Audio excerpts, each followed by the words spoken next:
अक्षय तृतीया हम सब जानते हैं कि इस दिन सोना खरीदना शुभ होता है या नए काम की शुरुआत शुभ होती है। लेकिन क्या आपने कभी सोचा है कि इस दिन को अक्षय ही क्यों कहा जाता है?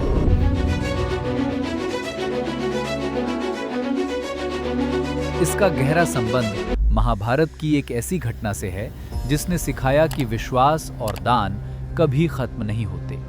आज हैप्पी टाइम टॉक्स पर हम जानेंगे अक्षय तृतीया की वो अनसुनी कहानी जो शायद आपने पहले कभी नहीं सुनी हो। कहानी तब की है जब पांडव वनवास में थे। उनके पास न महल था न धन, लेकिन उनकी कुटिया पर आए दिन ऋषि मुनि और अतिथि आते रहते थे। युधिष्ठिर धर्मपरायण थे, पर उनके पास सबको भोजन कराने का कोई साधन नहीं था।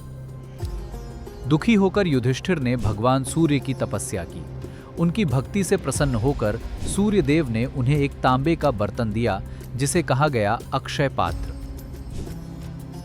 इसकी खासियत ये थी कि इसमें भोजन कभी खत्म नहीं होता था जब तक कि द्रौपदी खुद भोजन न कर ले।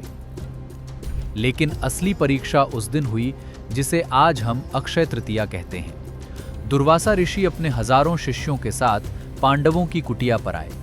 द्रौपदी भोजन कर चुकी थी, यानी अक्षय पात्र खाली हो चुका था। दुर्वासा ऋषि के क्रोध से बचने का कोई रास्ता नहीं था। तभी वहां पहुंचे भगवान श्री कृष्ण। द्रौपदी ने घबराकर खाली पात्र कृष्ण को दिखाया।